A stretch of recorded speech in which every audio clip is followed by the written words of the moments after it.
मधुबन के बाबा, मधुबन के बाबा मुरली वाले, आपका क्या कहना, आपका क्या कहना। ओम शांति। आज 17 अक्टूबर 2025 के साकार मधुर महावाक्य हैं।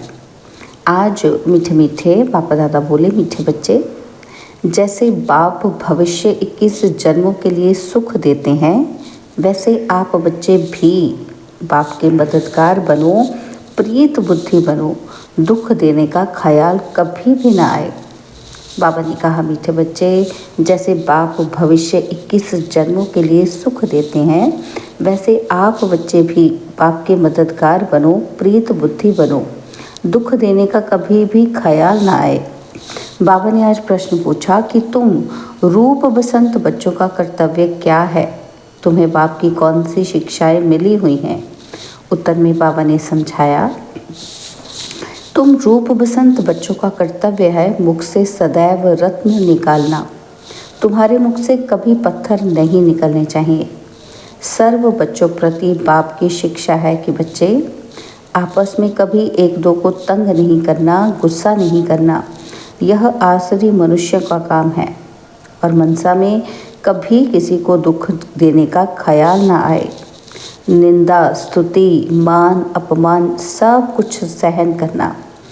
अगर कोई कुछ बोलता है तो शांत रहना, हाथ में लौ नहीं उठाना। मुरली का गीत है, तू प्यार का सागर है, तेरी एक बूंद के प्यासे हम। ओम शांति। ज्ञान और अज्ञान।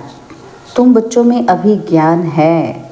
भक्त लोग महिमा किसकी करते हैं, और तुम बच्चे जो यहाँ बैठे हो, तुम किसकी महिमा सुनते हो। रात दिन का फर्क है। वो तो ऐसे ही सिर्फ महिमा गाते रहते हैं। इतना प्यार नहीं है क्योंकि पहचान नहीं। तुमको बाप ने पहचान दी है कि मैं प्यार का सागर हूँ और तुमको प्यार का सागर बना रहा हूँ। बाप प्यार का सागर कितना सबको प्यारा लगता है।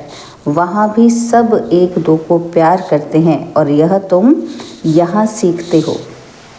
किसी के साथ भी विरोध नहीं होना चाहिए, जिसको बाबा लून पानी कहते हैं।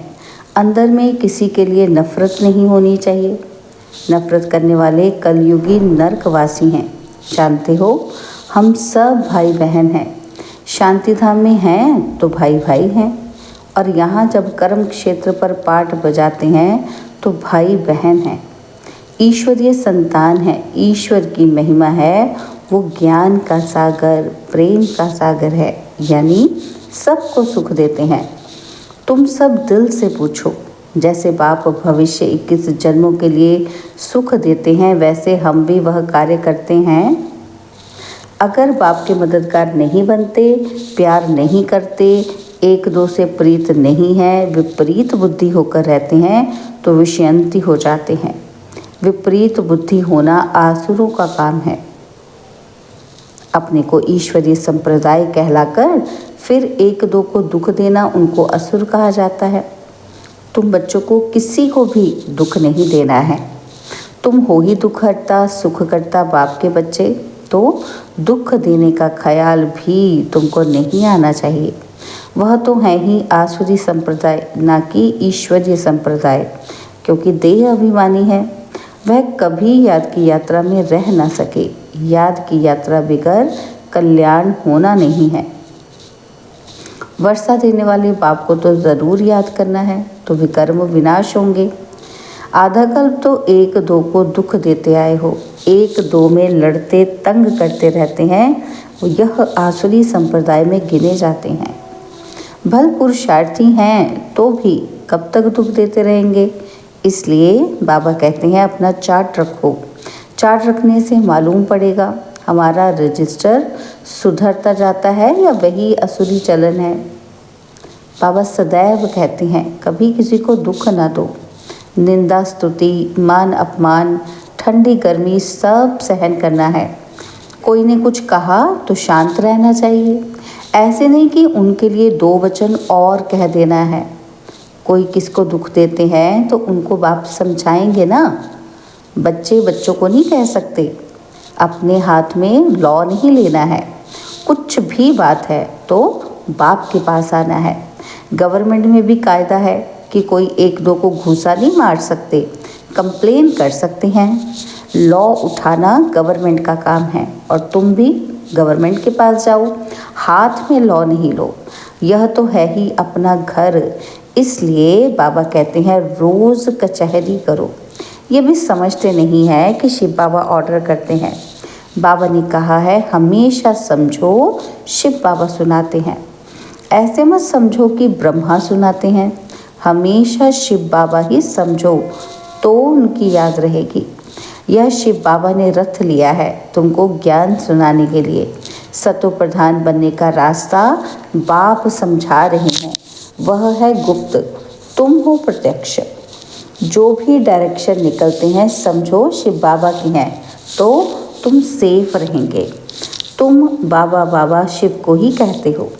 वर्षा भी उनसे मिलता है। उनके साथ कितना रिगार्ड, रॉयल्टी से चलना चाहिए। तुम कहते हो ना कि बाबा हम तो लक्ष्मी नारायण बनेंगे और फिर सेकंड थर्ड बने, सूर्यवंशी नहीं बने तो चंद्रवंशी बने। ऐसे तो नहीं कि हम भलदासी बने। प्रजा बनना तो अच्छा नहीं। तुमको तो यहाँ दैवी गुण ही धारण करने हैं। आसुरी चलन तो नहीं होनी चाहिए। निश्चय नहीं है तो फिर बाबा बैठे बैठे ये कह देते हैं कि इनमें शिव बाबा आते हैं, हम तो नहीं समझते। माया का भूत आने से आपस में ऐसे कह देते। आपस में आसुरी स्वभाव वाले मिलते हैं तो फिर ऐसे बोलने लग पड़ते हैं। आसुरी बातें ही मुख से निकलती हैं। बाप कहते हैं तुम आत्मा रूप बसंत बनते हो। तुम्हारे मुख से रत्न ही निकलने चाहिए। अगर पत्थर निकलते हैं तो गोया आसुरी बुद्धि ठहरे। गीत भी बच्चों ने सुना। बच्चे कहते हैं बाबा प्यार का सागर सुख का सागर है। शिव बाबा की ही महिमा है। बाप कहते हैं तुम अपने को आत्मा समझ बाप को याद करो। इसमें बहुत अच्छे अच्छे बच्चे फेल होते हैं। देही अभिमानी स्थिति में ठहर नहीं सकते। देही अभिमानी बनेंगे तब ही इतना ऊंच पद पाएंगे। और कई बच्चे फालतू बातों में बहुत टाइम वेस्ट करते हैं। ज्ञान की बात ही ध्यान में नहीं आती। यह भी गायन है कि घर की गंगा का मान नहीं रखते, घर की चीज़ का इतना मान नहीं रखते, जबकि कृष्ण आदि का चित्र घर में भी है। फिर श्रीनाथ द्वारे आदि इतना दूर दूर क्यों जाते हो? शिव के मंदिर में भी हैं तो पत्थर का ही लिंग है ना। तो बाबा कहते कहीं भी जाओ तो वैसे ही है। पहाड़ों से पत्थर निकलते हैं, वो घिस घिस कर लिंग बन जाते हैं। उनमें कोई कोई पत्थर में सोना भी लगा हुआ होता है। कहा जाता है सोने का कैलाश पर्वत। सोना पहाड़ों से निकलता है ना, तो थोड़ा थोड़ा सोना लगे हुए पत्थर भी होते हैं जो फिर बहुत अच्छे अच्छे गोल हो जाते हैं। वह बेचते हैं, मार्बल का भी खास बनाते हैं। अब भक्ति मार्ग वालों को कहो कि तुम बाहर में इतना भटकते क्यों हो, तो बिगड़ जाएंगे। बाप खुद कहते हैं तुम बच्चों ने बहुत पैसे बर्बाद किए हैं। यह भी ड्रामा में पार्ट है जो तुमको धक्का खाना पड़ता है। यह है ही ज्ञान और भक्ति का खेल। अभी तुम बच्चों को सारी समझ मिलती है। ज्ञान है सुख का रास्ता। ज्ञान से सतयुग की राजाई मिलती है। इस समय राजा रानी तथा प्रजा सब नर्क के मालिक हैं। जब कोई मरता है तो कहते हैं स्वर्गवासी हुआ। इन बातों को अभी तुमने समझा है। अभी तुम कहते हो कि हम स्वर्गवासी बनने के लिए स्वर्ग की स्थापना करने वाले बाप के पास बैठे हैं। ज्ञान की बूंद मिलती है। थोड़ा भी ज्ञान सुना तो स्वर्ग में ज़रूर आएंगे। बाकी है पुरुषार्थ पर। समझते हैं गंगा जल की एक लोटी भी मुख में डालने से पतित से पावन बन जाते हैं। लोटी भरकर ले जाते, फिर रोज़ उनसे एक एक बूंद में पानी मिलाए स्नान करते हैं, जैसे गंगा स्नान हो जाएगा, है ना। तो बाबा कहते हैं विलायत में भी गंगा जल भरकर ले जाते हैं। ये सब है भक्ति। बाप बच्चों को समझाते हैं कि बच्चे माया बड़ा ज़ोर से थप्पड़ लगाती है। विकर्म करा देती है, इसलिए कचहरी करो। आप ही अपनी कचहरी करना अच्छा है। तुम अपने को आप ही राज तिलक देते हो तो अपनी जांच करनी है। तमो प्रधान से सतो प्रधान बनना है। बाप श्रीमत देते हैं कि ऐसे ऐसे करो, दैवी गुण धारण करो, जो करेंगे वह पाएंगे। तुम्हारे तो खुशी में रोमांच खड़े हो जाने चाहिए। बेहद का बाप मिला है, उनकी सर्विस में मददगार बनना है, अंधों की लाठी बनना है। जितना जास्ती बनेंगे उतना अपना ही कल्याण होगा। बाबा को तो घड़ी घड़ी याद करना है। निष्ठा में एक जगह बैठने की बात नहीं, चलते फिरते याद करना है। ट्रेन में भी तुम सर्विस कर सकते हो। तुम कोई को भी समझा सकते हो कि ऊंचते ऊंच कौन है। उनको याद करो, वर्षा उनसे ही मिलेगा। आत्मा को बाप से बेहद का वर्षा मिलता है। कोई दान पुण्य करने से राजा के पास जन्म लेते हैं, सो भी अल्पकाल के लिए। सदा तो राजा नहीं बन सकते। तो बाप कहते हैं यहाँ तो 21 जन्मों की गारंटी है और वहाँ ये पता नहीं पड़ेगा कि हम बेहद के बाप से ये वर्षा लेने आए हैं। यह ज्ञान इस समय तुमको मिलता है तो कितना अच्छी रीति पुरुषार्थ करना चाहिए। पुरुषार्थ नहीं करते हैं तो गोया अपने पाँव पर कुल्हाड़ा मारते हैं। चार्ट लिखते रहो तो डर रहेगा। कोई कोई लिखते भी हैं, बाबा देखेंगे तो क्या कहेंगे। चाल चलन में बहुत फर्क रहता है। तो बाप कहते हैं गफलत छोड़ो, नहीं तो बहुत पछताना पड़ेगा। अपने पुरुषार्थ का फिर पिछाड़ी में साक्षात्कार ज़रूर होगा, फिर बहुत रोना पड़ेगा। क्या क्या कल्प कल्प यही मिलेगा, यही वर्षा मिलेगा। फिर बाबा कहते रोएंगे, दास दासी जाकर बनेंगे। आगे तो ध्यान में जाकर सुनाते थे कि फलानी दासी है, ये है। फिर बाबा ने बंद कर दिया। पिछाड़ी में तुम बच्चों को साक्षात्कार होंगे। साक्षात्कार बिगड़ सज़ा कैसे मिल सकती, कायदा ही नहीं। तो बच्चों को युक्तियाँ भी बहुत समझाई जाती हैं। तुम अपने पति को बोलो, बाबा कहते हैं बच्चे काम महाशत्रु है, इन पर जीत पहनो, माया जीते जगत जीत बनो। अब हम स्वर्ग के मालिक बने या तुम्हारे कारण अपवित्र नरक में जाएं। बहुत प्यार नम्रता से समझाओ, मुझे नरक में क्यों ढकेलते हो। ऐसी बहुत बच्चियां हैं, समझाते समझाते आखिर पति को ले आती हैं और फिर पति कहता है कि ये हमारी गुरु है, इसने हमको बहुत अच्छा रास्ता बताया। बाबा के आगे चरणों में आए गिरते हैं। कभी जीत कभी हार भी होती है। तो बच्चों को बहुत बहुत मीठा बनना है। जो सर्विस करेंगे वही प्यारे लगेंगे। भगवान बाप आए हैं बच्चों के पास, उनकी श्रीमत पर चलना पड़े। श्रीमत पर नहीं चलते हैं तो तूफान लगने से गिर पड़ते हैं। ऐसे भी है कि वह क्या काम के रहेंगे। तो बाबा कहते ये पढ़ाई कोई कॉमन नहीं है, और सब सत्संगों आदि में तो है कन रस, जिससे अल्पकाल सुख मिलता है। और यह बाप द्वारा तो 21 जन्मों का सुख मिलता है। बाबा सुख शांति का सागर है। हमको भी बाप से वर्षा मिलना है। सेवा करेंगे तब तो मिलेगा, इसलिए बैज सदा लगा रहे। हमको ऐसा सर्वगुण संपन्न बनना है। जांच करनी है कि हम किसी को दुख तो नहीं देते हैं, आसुरी चलन तो नहीं चलते हैं। माया ऐसे काम कराती है कि बात मत पूछो। अच्छे अच्छे घर वाले भी बतलाते हैं माया ने यह विकर्म करा लिया। कोई सच बताते, कोई सच नहीं बताने से 100 गुना दंड पा लेते हैं। फिर वह आदत बढ़ती जाएगी। बाप को सुनाएंगे तो बाबा सावधान करेंगे। बाबा कहते हैं पाप किया है तो रजिस्टर में लिखो और बता दो, तो तुम्हारा पाप आधा खलास हो जाएगा। सुनाते नहीं, छिपा लेंगे तो फिर करते ही रहेंगे। श्राप मिल जाता है। ना बतलाने से एक बार के बदले 100 बार करते रहेंगे। बाबा कितनी अच्छी राय देते हैं, परंतु कोई कोई को ज़रा भी असर नहीं होता है। अपनी तकदीर को जैसे लात मारते रहते हैं, बहुत बहुत नुकसान करते हैं। अंत में सबको साक्षात्कार होगा कि ये बनेंगे। क्लास में ट्रांसफ़र होते हैं तो मार्क्स निकलती हैं ना, तो ट्रांसफ़र होने से पहले रिज़ल्ट निकलती है।